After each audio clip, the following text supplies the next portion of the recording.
What's going on, everyone? Welcome back to another video. My name's Justin, and today I'm going to be teaching you how to calculate cash flow and return on investment for rental properties. And before I begin, be sure to subscribe to the channel and click on that bell for notifications. But let's get right into it.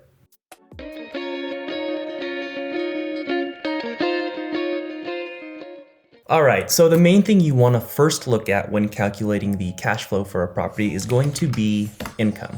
Now, income can come in for a variety of ways, but the main way for rental properties is going to be rent. You know, how much rent you're going to charge a tenant every single month to pay.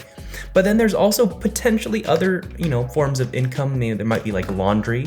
You might charge them for storage if you have extra storage space. But I mean, typically these are the main things that you will see. And let's be creative and let's say rent is $1,400 for a property. Let's also say that you're not charging this tenant for this, imaginary property anything for laundry, and you're not charging them for storage. So the total amount of income that's coming in for a property like this will be $1,400. The next thing that you're going to look at when calculating cash flow is going to be your expenses. Now, there are a lot of expenses, usually a lot more than someone might think. The first one being a mortgage. Now, this is the mortgage payment that you would pay your bank every single month for lending you the funds to purchase the property. There's homeowners insurance. There are property taxes that you have to pay every single month. There's potential gardener fees if you want to get a landscaper to kind of make upkeep the outside or the exterior. There's potential HOA fees if you want to purchase a condo and you're in a homeowners association where you have to pay that monthly fee. There's property management fees. If you decide to hire a property manager to kind of manage your property for you, if you want to kind of be hands off. And there's stuff like utilities. Now, this is stuff like your electricity. This is water, sewer, garbage. I spelled that wrong. Garbage, stuff like that. And then there's stuff, what I call the unknowns. Now, these are going to be the expenses that happen, but they don't happen consistently every single month. They're usually going to happen in, weird different chunks of time. So these are stuff like repairs. Repairs are going to be stuff where your sink faucet breaks or your bathtub breaks or, something happens and the tenant calls you or your property manager and you have to fix it. You have to pay for the repair. Now, if you budget for this monthly, you're not going to expect to actually pay out, say, like an even number every single month. It's going to be something to where you might pay $100 this month, but maybe $0 for the next 4 months, and then maybe $50 the next month. It's going to be something like that. The other big unknown expense is going to be capital expenditures. Now, what capital expenditures are, people also call this CapEx, but CapEx is essentially the big ticket items that don't happen very often at all. So this is stuff like your roof, your water heater, big electrical items, big plumbing issues, stuff like that. This is stuff that you have to prepare for because if you plan to own a rental property for a very long time, you're going to eventually pay this out.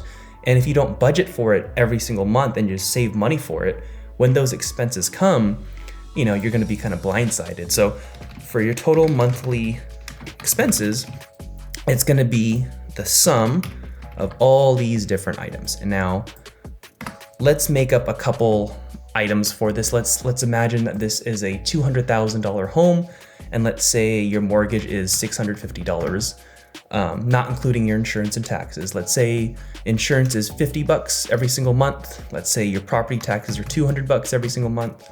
Let's say that you're not going to get a gardener and you're going to have the tenants pay for their own maintenance or do it themselves. So it's $0 on your end. Let's say that you're not in an HOA and you're just purchasing a single family home and you have to pay $0 for that. Let's say you're going to self-manage this one and you're not going to hire a property manager. So let's call that $0 a month.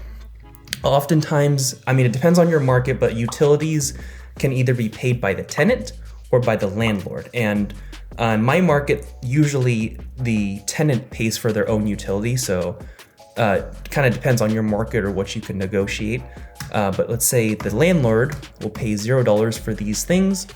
For repairs and capital expenditures, this can really vary depending on what kind of property you have, how updated it is or how beat up it is. So let's say you have a relatively new property and you don't expect or you don't predict you to have a ton of repairs in the future because maybe it's, it's pretty nice. Let's say you just budget, I don't know, $50 every single month for repairs. And this is just money you want to prepare in case those things do happen, and they will happen eventually. Capital expenditures, same thing. It's a newer property, the roof's in pretty good condition. Let's say your water heater's, nice and brand new, plumbing, electrical is all nice and new. So you still want to budget for something. A lot of investors don't, but I always kind of recommend being on the safe side and budgeting for that stuff. So let's say, I don't know, $50 a month. So total income is right here, $1,400 a month. Your total monthly expenses come out to $1,000 a month for this imaginary property. Now, the next thing you're going to need to calculate cash flow, you have the items that you need. You have your income, and then you have your expenses. So next thing we're going to look at is your cash flow. Now, for cash flow, all you need, like I said, is your income and your expenses. Now, we know that our income is this amount right here, this $1,400 every single month. And we know that our expenses are $1,000 a month. So to get the monthly cash flow, all you gotta do is take your income and minus your expenses. And for this imaginary property, you are cash flowing or profiting $400 every single month after accounting for all these different expenses, which, you wanna ask yourself, is that good? Is that bad? We really don't know because, imagine if you invested a total amount of, $1 million into this thing and you're only getting $400 a month back. In that case, it's not that great. But, if you only invested $10,000 and you're getting $400 a month back, I think that's really good. So in order to really make this monthly cash flow, or in order for this monthly cash flow to tell us like a real story, you have to know your return on investment. So your return on investment, we're going to look at the cash on cash return on investment, or your ROI. Now, all that means, I know it's a fancy word, but how to calculate your return on investment, you take your annual profit and you divide it by your total investment. Now, all your return on investment tells you, if you're not familiar with the term return or a return on investment, all it is essentially telling you how much money you make proportional to the amount of money you actually invested. So it tells you a much better picture than just this monthly cash flow. It kind of relates your profit to what you actually put in. So that's what your return on investment is. Now, like I said, all you need to calculate this is your annualized profit, which to get your annualized profit, you just take the monthly cash flow right here and you multiply it by 12 to get the annual profit, for 12 months. So you are earning $4,800 a year for this property. Now, the next thing we need for your return on investment calculation is your total investment amount. And as of right now, we do not know that amount because I haven't told you other details that you need to know. But to get your cash on cash return on investment, all you have to do is take this annualized profit and divide it by your total investment, and that will tell you your cash on cash return on investment. Now, we don't know this total investment, but let's calculate it right here.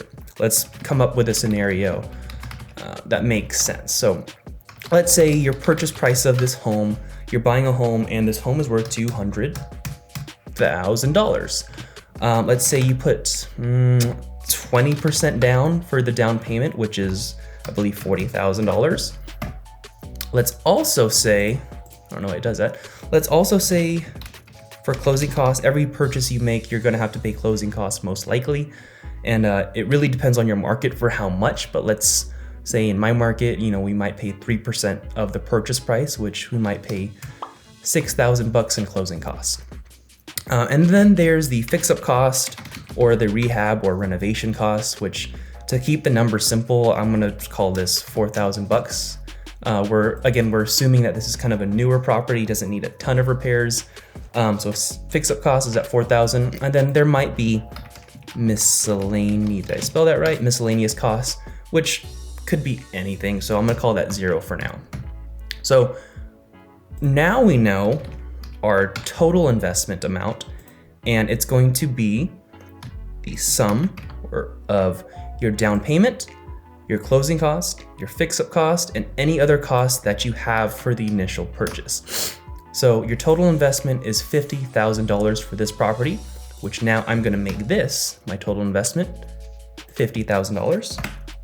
Now, after getting the total investment and the annualized profit, when you get to the cash on cash return, again, how to calculate it, you take this profit, the $4,800 a year that you're earning, and you divide it by your total investment of $50,000 that you initially purchased. So when you do that, your total return is 9.60%. Now, I guess the question becomes, is that good? Is that bad? And that question has to be answered by you yourself, the investor. It's different for everyone. If you have money sitting in a bank account and it's earning 0.001% every single year, then I think this 9.6% is pretty amazing. But if you're somehow a wizard in the stock market and you're gonna earn, I don't know, 15 to 30% no matter what, because you're just that good at it, then maybe this doesn't sound that great. But you really have to kind of determine what makes sense for you and what a good return on investment for you is. But that's how to calculate your cash flow and your cash on cash return on investment in a nutshell. I hope you guys enjoyed this video. If you enjoyed, again, be sure to subscribe to the channel and then click the bell notification to get notifications anytime I post a new video. I'm gonna be having videos coming to you guys every Tuesday, Thursday, and Saturday every single week. So again, hope you enjoyed the video, and I'll see you guys at the next one. Thanks for watching.